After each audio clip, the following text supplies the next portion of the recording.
Yeni bir videodan herkese merhaba arkadaşlar. Artık iznimizi bitirdik. Evimize geri dönüyoruz. Şu an İstanbul'dayız. Daha doğrusu İstanbul'da daha yeni çıktık. Nakkaş Kavşağı'nda bir şarj istasyonundayız. Buraya %15'te geldik. İstanbul'dan çıkarken %100 yapmamıştık. Daha doğrusu yapamadık. Kaldığımız otelde şarj istasyonu vardı ama yavaş şarj ettiği için %50 ile yola çıktık sadece. Burada durmak zorunda kaldık. Edirne'ye kadar devam edemedik. Burada bir yarım saat şarj edeceğiz arabayı. Bu bizi artık Kapıkule'ye kadar götürecek. Kapıkule'de Sıla yolunda gelirken durduğumuz şarj istasyonunda tekrar duracağız. Tam Edirne sınır kapısına çok yakındı. Şu an planlamasını yaptım. 27 dakika şarj ettikten sonra bu bizi Bulgaristan'da Sofya'ya varmadan önce bir şarj istasyonuna kadar götürecek. Orada %100 yapacağız şarjımızı. Daha sonra oradan Sırbistan Aleksinac şehrine kadar bizi götürecek. Orada Tesla'nın şarj istasyonu var. Orada genelde sıra bekleniyor çünkü o rotada maalesef çok az şarj istasyonu var. Orada mecbur durmak zorunda kalıyoruz Aleksinac'ta. Evet, Sofya'da duracağımız zamanı söylemedim. Yaklaşık 1 saat orada şarj edeceğiz arabayı %100 olması için. Aslında biraz daha az durabiliriz ama varacağımız yere %20 ile varmak istediğimiz için bazen şarj istasyonları dolu oluyor. Başka bir şarj istasyonu aramak zorunda kalıyoruz. O %20 bir sonraki yere kadar bizi götürüyor. O yüzden risk almayıp %20 ile varmak istediğimiz için orada 1 saat durmak zorundayız.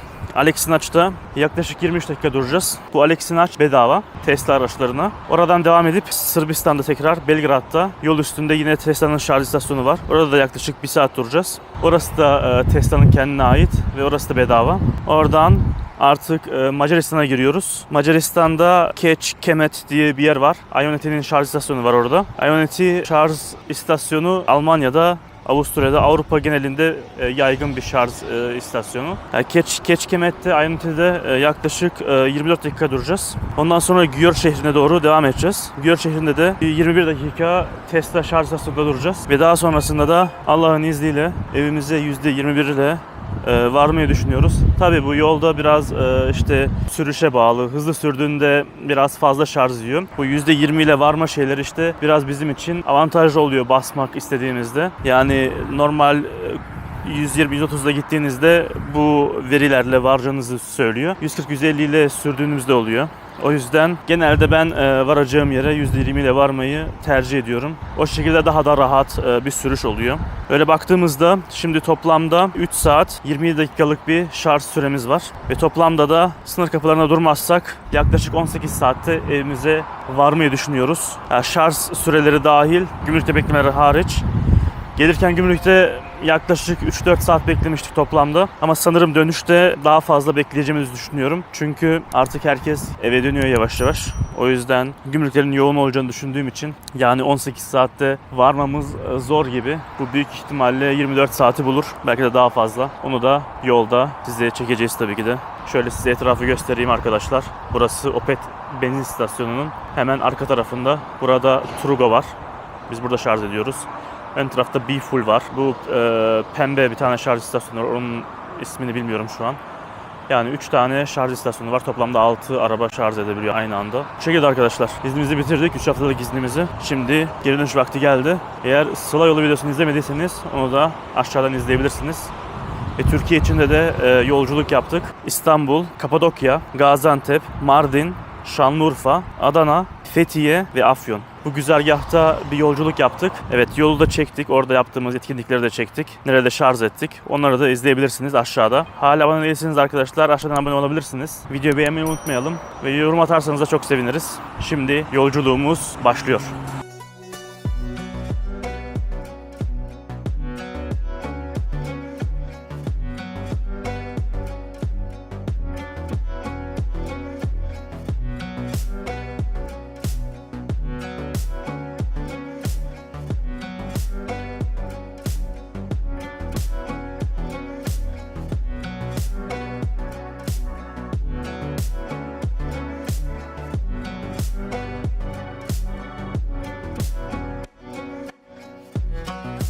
Edirne Kapıkule'ye çok az kaldı. 9 kilometre. %20 ile varacaksın diye gösteriyordu oraya.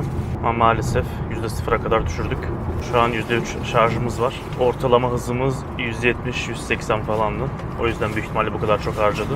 Bakalım %0'la varabilecek miyiz? Şöyle göstereyim size, buralar belki tanıdık gelir. Gümrüğe çok az kaldı. Ve varacağımız saatten de yaklaşık 30 dakika, 35 dakika daha erken geldik buraya. Önümüzde de bir tane gurbetçi diyecektim de Bulgaristan'mış. Yok be, DK. DK neresi oluyor? Danimarka mı? 110'a düşür. 110. 110'a düş. Araba. Evet, bakalım Kapıkule'de radar cezası ödeyecek miyiz? İnşallah yoktur. İnşallah yoktur. Ben kurallara uyarak sürdüm Türkiye içinde. Ben 2 kere uyumamış olabilirim. Onlar büyük ihtimalle senin zaten şey. Toplam ceza. Son 5 kilometre, 5 dakika, 0%. Şu an şarjımız kaç? %1. Şaka yapıyorsun. Valla. Yavaşla birazcık daha. 5-4 kilometre menzil gösteriyor orada. Ve varacağımız yerde 3,5 kilometre. Yani daha hala 0,5 şarjımız olacak. 0,5 kilometre. Bence yeterli. Evet, birileri hızımızı düşürmeye çalışıyor. Yapma. Hayır. Ben denemek istiyorum yani. 101 iyidir. Denemek Aşkım. istiyorum ya. Denemek istiyorum. Bak. Denemek istiyorum. Denemek istiyorum ben. 2,5 kilometre kaldı. Yukarıda 3 kilometre gösteriyor. Gittiğimizde de şarj istasyonu yoksa. Gelirken doldurmuştuk çünkü orada. O yüzden şarj istasyonu olduğunu biliyoruz. Ama sıra var mı bilmiyorum. Bakacağız, göreceğiz. Gerçekten çok az kaldı gümrüğe. Bakın. Sol tarafta girişte HGS alanlar oluyor burada. Menzil 0 kilometre. Evet, şu an menzil 0. 800 metre kaldı. 0 kilometre. 500 metre kaldı. Çok az kaldı. Çok az kaldı. Çok az kaldı. 200 metre. Evet, buradan giriş yok. Uy, burada uzattı biraz. Şarj istasyonu da şu karşıda arkadaşlar. Evet. Giriyoruz. London Inn Otel'in Amca lütfen bekleme yapma. geldik. %0'la ve 0 kilometreyle gelmiş bulunmaktayız. Heyecanlı mıydı? Ben çok gerilmedim yani açıkçası. Hayır, gelirken de gerilmedim.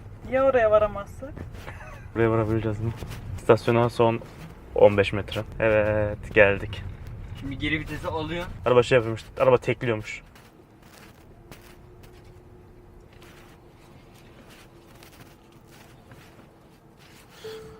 Evet, görüyorsunuz 0 kilometre ve şarj istasyonuna geldik. Evet arkadaşlar, %0'la 0 kilometre ile Edirne London Inn Otel'e geldik. Size şöyle göstereyim, burayı biliyorsunuzdur.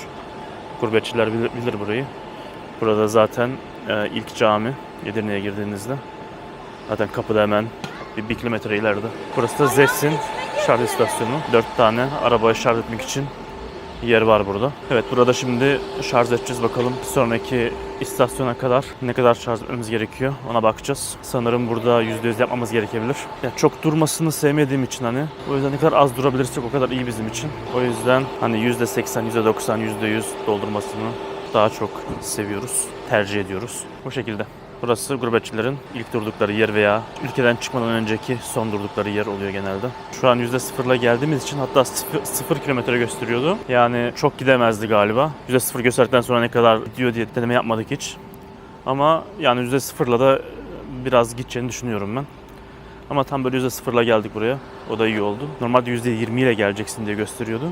Biz aşırı hızlı yaptığımız için yani 180'in altına inmedik. O da %20 daha çok enerji harcaması yaptı. Bakalım yüzde kaç olmuş. Şu an yaklaşık 5-10 dakikadır buradayız. Pardon, 3 dakikadır şarj yapıyor. 3 dakikada %14 almış. Güç biraz düşmüş. %79'a falan.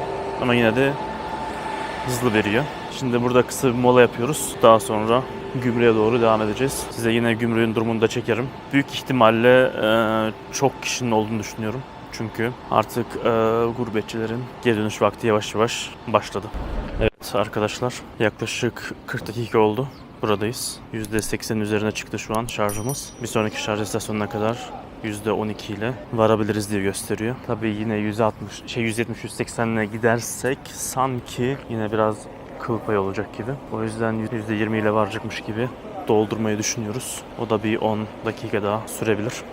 45-50 dakika gibi süre olacak, bekleme süresi. Bir sonraki duracağımız yerde 192 kilometre sonra Sofya varmadan önce Bulgaristan'da bir şarj istasyonu. Buraya gelirken de o şirketten şarj etmiştik. Fena değildi. Sadece tek sıkıntısı onun bakiye yüklemen lazım. Bakiye bittiği zaman otomatik şarjı kesiyor.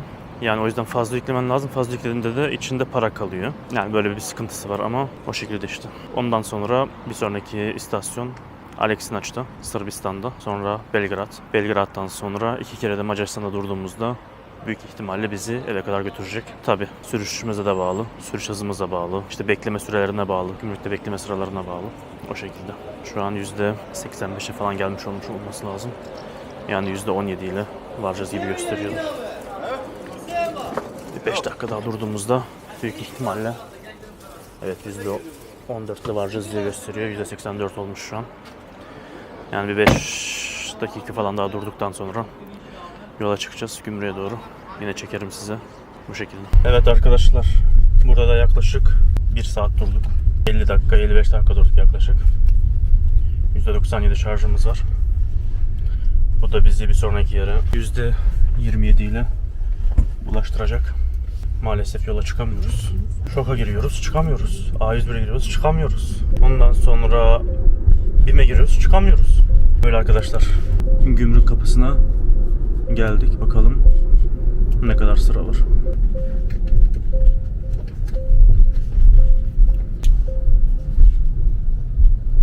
Evet. 3 haftamız böylelikle tamamlandı. Seneye görüşürüz. Bay bay Türkiye. Evet, gümrükte çok kişi yok. Güzel. Çok dolu değilse Bulgar'da boştur bence. En sola mı geçeyim? Hiç fark etmez. Bence öyle başa sona geçme de yani. 3, 4, 5, 6 kapı açık toplamda. Önümüzde hep 2'şer 3'er araba var. Buradan çabuk geçeriz. Görüyorsunuz. Hızlı ilerliyor. Arkamızda da tek bir araba var sadece. Buradan çabuk geçeceğiz gibi görünüyor. Akşam ezanına dek geldik. Gümrükten çıkarken artık vatandaş son ezan.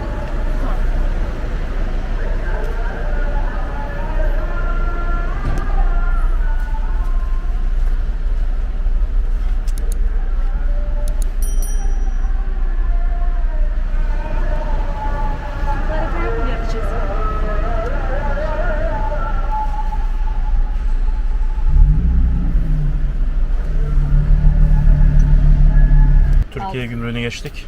Daha perondan çıkmadan görüyorsunuz kuyruğu. Burada bayağı bir bekleyeceğiz gibi görünüyor. Önümüzde Duba var. Dedik siz geçemezsiniz. Beklemeniz lazım. Evet, bu şekilde. Bakalım kaç saat bekleyeceğiz. Evet, Bulgaristan'dayız hala. Hala Türkiye'deyiz, pardon. Bulgaristan'a giremedik. Yarım saat oldu yaklaşık. Ve hala bekliyoruz. Şarjımız %2 azaldı. Yaklaşık 1 saattir buradayız. Artık Türkiye'den tam anlamıyla çıkmış bulunmaktayız. Gelirken buradan girmiştik. Şimdi de çıkıyoruz. Bulgar gümrüğüne yaklaştık olduk. Önümüzde yaklaşık 6-7 araba var. 45 dakikadır falan herhalde. Bekliyoruz. 1 saattir falan sürüyor. Yani toplamda 2 saati geçti galiba. Ama daha hala giremedik. Şarjımız da %92'de. Yani %5 şarjıymış beklerken. %23'le bir sonraki istasyona varacağız diye gösteriyor. Burada zombiler dolaşıyor. Başka bir yerde duracağız diye planladık, bakalım. Daha erken. Şarjdan dolayı değil de öyle duracağız işte. Welcome to Bulgaria. Yaklaşık 2,5 saat sonra gümrükten çıkıyoruz. Bulgaristan'a girdik. Kahve almaya 126 km sonra duracağız. Saat 15 dakika sonra. O yüzden OMV benzinliğini seçtik. Normalde 190 km sonra duracaktık. Ama gümrük bizi biraz yordu. O yüzden burada duracağız. Evet, 1,5 saat sonra molamızı yapacağız. 1 saat 15 dakika sonra yaklaşık mola yaptık. OMV benzinliğinde. Burada dururken arabamızı şarj etsin dedik. Şöyle 2 tane arabanın şarj edeceği L-Drive şarj istasyonu var. OMV benzinliğine ait. Buraya %46 ile geldik. Bizim mola yaparken duracak şimdi burada, dolacak. O yüzden bir sonraki duracağımız yeri büyük ihtimalle es geçeceğiz. Yani yeniden bir planlama yapacağız. Burada böyle KFC var, OMV benzinliği var. Burası Plovdiv'e varmadan biraz önce. Eğer ki burada şarj etmek isterseniz hani aklınızda bulunsun, bazı uygulamalarda burayı göstermiyor. Google Maps'ten bakmanız lazım. Orada burayı bulduk. Hem bu şekilde daha pratik oluyor çünkü hem kahve alıyoruz benzinlikten. İhtiyaç molası. Aynı zamanda da boş boş durmuyor araba ve şarj ediyor. Yolculuğumuz devam ediyor. Şimdi şarjımız %94'e geldi. Yola çıkacağız. Baktım Bulgar'a çıkmadan önce bir tane şarj istasyonu buldum. Sofya'yı geçtikten sonra orada duracağız yaklaşık 2 saat sonra. 200 kilometre falan yaklaşık.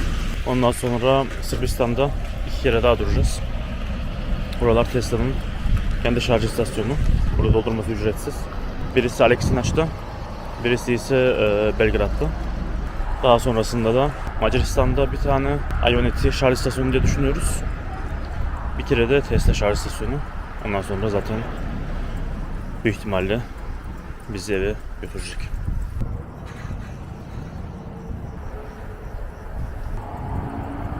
Evet arkadaşlar, bir sonraki şarj istasyonuna geldik. Burası sınıra bayağı yakın. Aslında daha öncesinde duracaktık, bir 15 dakika öncesinde. Finest Route 80 istasyonunda. Ama gece bayağı ıssız geldi bize. O yüzden biraz daha devam ettik. Bir sonraki şarj istasyonuna. Burası da arkadaşlar şöyle bir yer. Turkish restoran yazıyor. Ondan sonra Avia benzin istasyonu var. Biz de burada şarj ediyoruz. Kia Hyper şarjlı. Şimdi bir sonraki şarj istasyonu Aleksinaç'ta. Orada genelde sıra oluyor ama şu an 3 tane boş yer varmış. İşte pek de güvenemedim. Çünkü daha yolumuz var oraya. Gittiğimizde sıra bekler miyiz bilmiyorum. O yüzden başka bir şarj istasyonuna girdim. OMV benzinliğine. Burası da biraz uzakta, 243 kilometre. Onun için büyük ihtimalle %90 falan doldurmamız gerekecek. %90 doldurduğumuzda da durma süresi biraz uzayacak. Ona göre şimdi ayar çekeceğiz. Şu an buraya %20 ile geldik. Şu an şarjımız %42 oldu. Yaklaşık bir 5-10 dakikadır buradayız. Öyle arkadaşlar. Yolculuk fena değildi. İyi devam ediyor şu an. Zaten gece oldu. Hızlı yapamıyorsun çok. Uykular da yayıldı. Ben biraz uyudum. Bir saat, 1,5 saat yaklaşık uyudum. Şimdi direksiyona ben geçeceğim. Öyle arkadaşlar. Yani çok bir sıkıntı yok. İyi devam ediyoruz. Biraz sonra tekrar açarım. Nerede duracağımızı size söylerim. Evet arkadaşlar. Aleksinaç'ı es geçeceğiz. Bir sonraki şarj istasyonu OMV benzinliğinde. Yaklaşık 250 kilometre sonra 2,5 saat sonra diye gösteriyor. Gümrükte beklemeleri hariç. %86 şarjımız var şu an. Çok az bir şey daha dolduracağız. Çünkü burası şöyle çalışıyor. Baştan bakiye yüklemeniz lazım. Ben de 50 kW'lık bakiye yükledim. Bu da bitmesine yaklaşık yani 1 kW var. Yani %87-88 ile büyük ihtimalle yola çıkacağız. Diğer şarj istasyonuna %10-15 ile varacağız diye gösteriyor. Yani eğer gümrükte çok beklemezsek %10'la falan varabiliriz bir sonraki şarj istasyonuna. Bekleme süresi de şu an biraz önce söylemiştim. 40 dakika bekledik. Bu şekilde arkadaşlar şimdi yola çıkıyoruz. Bulgaristan'dan çıktık, Sırbistan'a girdik. Toplamda 5 dakika sürdü veya sürmedi. Sorunsuz yolculuğumuz devam ediyor. Şu an Sırbistan topraklarındayız. Serbia. Welcome to Serbia. Serbia. Serbia.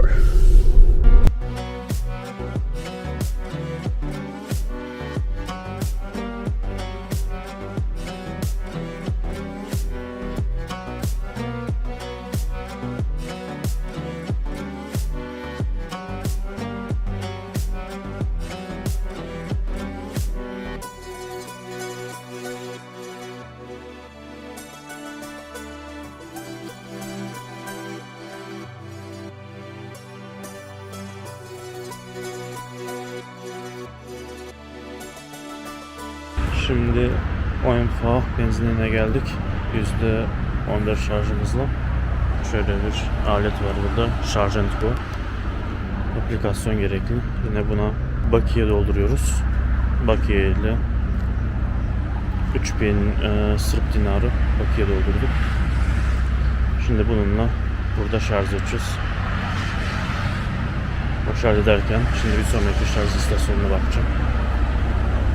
O şekilde devam ediyoruz. Artık yavaş yavaş sabah olmaya başladı arkadaşlar. Görüyorsunuz şurada gün doğumu arkada. Evet. Bu şekilde. Şu an kaçla veriyor? 90 kahveyle veriyor. Çok hızlı bir şarj aleti değil burası. Yavaş yani.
%42 ile Belgrad'a geldik. Burayı biliyorsunuzdur. Ikea'nın yakınlarında bir AVM var. AVM'nin park yerinde şöyle Tesla'nın 7-8 tane şarj istasyonu var. Evet, buradan sonra 2 kere daha duracağız. İkisi de Macaristan'da olacak. Bu Sırbistan'da duracağımız son yerde. Bakalım ne kadar daha dolduracağız. Bir sonraki istasyon 312 kilometre 3 saat sonra. Bizde 46 şarjımız var. Plana değişiklik yaptık. Bahçıka'da duracağız. %5 oraya varacağız diye gösteriyor. Biraz daha doldurup burada. Burada duracağız çünkü girdiğim yer yani %100 olsa bile yavaş gittiğimizde varabiliriz oraya. Yani burada bir 10 dakika daha dursak yeter gibi geliyor bana. Evet arkadaşlar, burada bir 10-15 dakika durduk yaklaşık. Şimdi yola çıkacağız. Bir sonraki istasyonumuz benzin istasyonu olacak yine. Hem orada yemek falan diyeceğiz. O şekilde yolculuğumuz devam ediyor. Galiba 3 kere daha duracağız. Çünkü uzun uzun durduğumuzda zaman kayboluyor. Kısa kısa durmak daha mantıklı. O yüzden bu şekilde yapacağız. Şu an şarjımız %79-80 civarında. Vardığımız yerde de %20 kalacak. Yani bu şekilde. Artık gün ağardı, gördünüz. Şu an saat 6-7 civarında. Yola çıkabiliriz.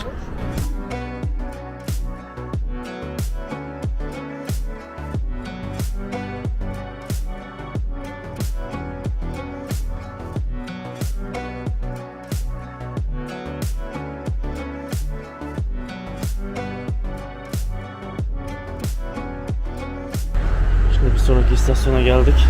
OMV benzinliğine yaklaşık 1,5 saat sonra, yani 150-200 kilometre falan geldik galiba. Şimdi burada şarj edeceğiz. %12 ile geldik buraya. Bundan sonra galiba 2 kere daha duracağız. Ya da bir kere daha olabilir. Artık duruma göre bakacağız. Burada biraz oyalandık. Kahvaltı falan yaptık. Şarjımız da %100 olmuş. Görüyorsunuz. Ve son şarjımızda büyük ihtimalle burada yapacağız. Macaristan'da 257 km sonra 2 saat 28 dakika sonra. Daha sonrasında büyük ihtimalle eve şarj etmeden varacağız diye düşünüyoruz. Ama yine de bakalım durumuna göre. Bir gümrük daha geçeceğiz orada, bekleme süresine göre tabii ki de. Böyle arkadaşlar, yolculuğumuz devam ediyor. Biraz yorulduk çünkü Türkiye içinde de bayağı bir yol yaptık. Doğu turu yaptık. Oradan Fethiye'ye geçtik. Afyon, İstanbul derken bütün iznimiz neredeyse yolda geçti. Ama güzel de geçti. Eğlendik, gezdik, yeni şeyler yedik, yeni şeyler gördük. O videoyu da aşağıdan izleyebilirsiniz. Hala abone değilseniz abone olabilirsiniz. Beğenirseniz de çok seviniriz. Yorum atarsanız da aynı şeyler çok seviniriz.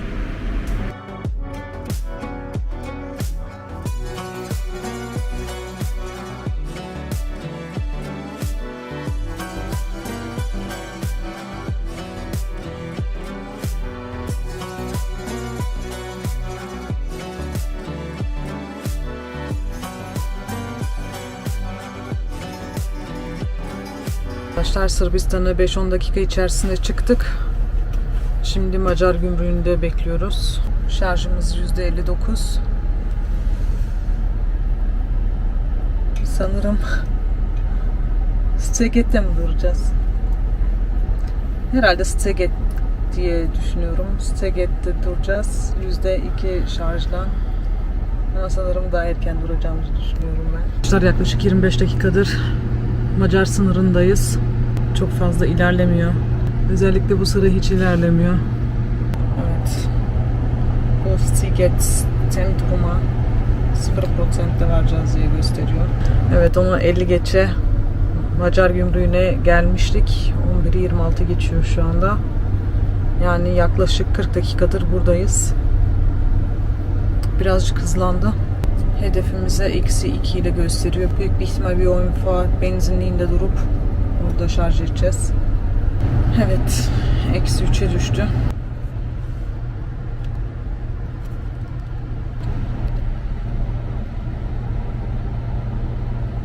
Son kapıdayız, artık Macaristan'a giriyoruz.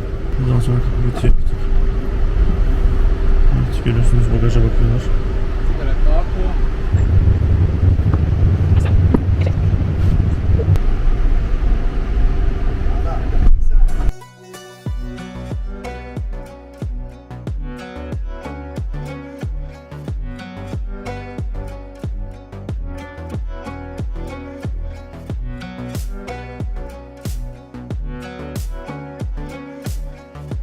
Şimdi bir sonraki şarj istasyonuna geldik. Burası Budapeşte'ye varmadan bir önceki büyük şehir. Burada şarj edeceğiz şimdi. %18 ile geldik buraya. Bu şirket Avrupa'da çok yaygın. Ionity. Almanya'da, Avusturya'da, Macaristan'da. Gerçekten çok güçlü aletleri var. 211 ile vermeye başlamıştı.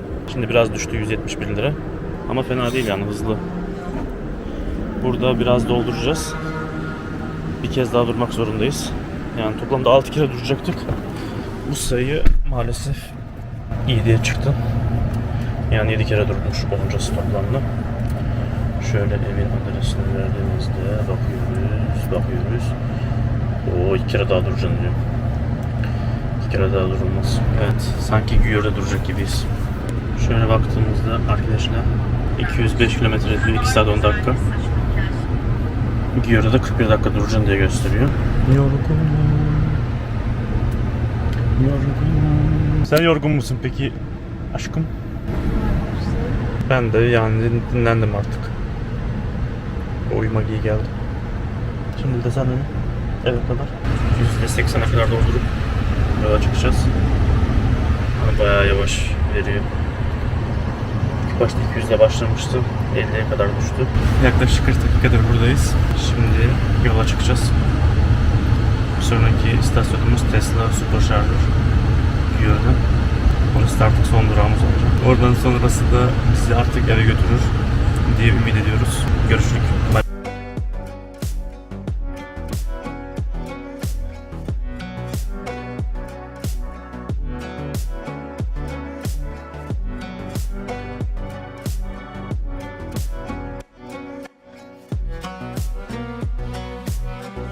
Macaristan'da her 10 dakikaya bir ya inşaat ya trafik, böyle bitmiyor,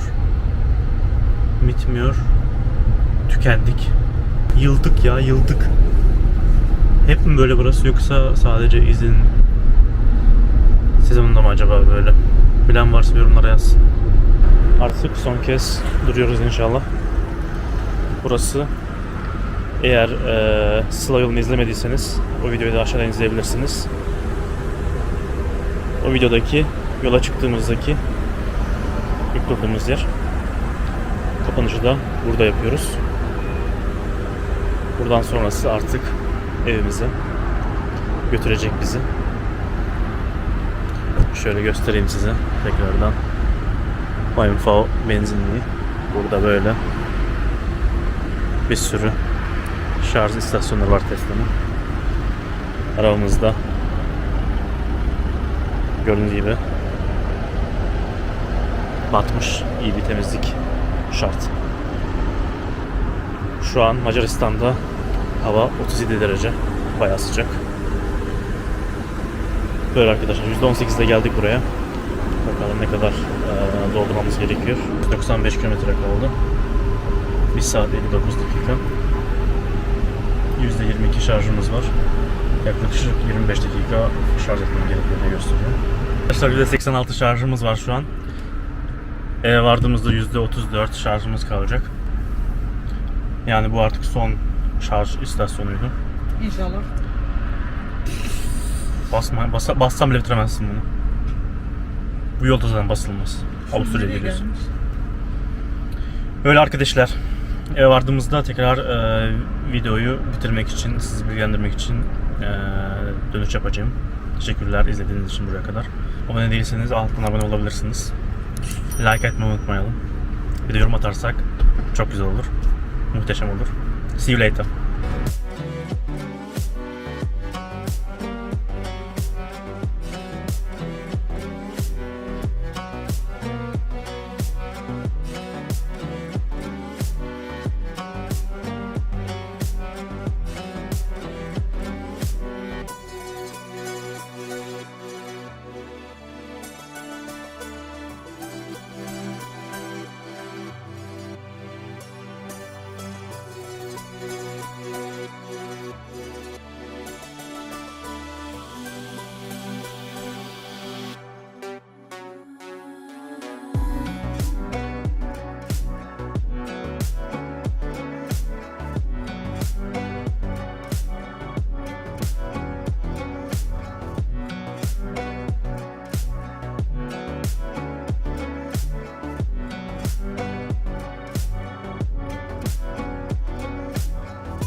Evet arkadaşlar, biz artık eve geldik. Şarjımız %30. Yorucu bir yolculuk oldu ama keyif de aldık. Bu tarz videoların devamının gelmesini istiyorsanız beğenmeyi, hala abone değilseniz abone olmayı, yorum atmayı unutmayın. Bir sonraki videoda görüşmek üzere. Kendinize iyi bakın. Bay bay.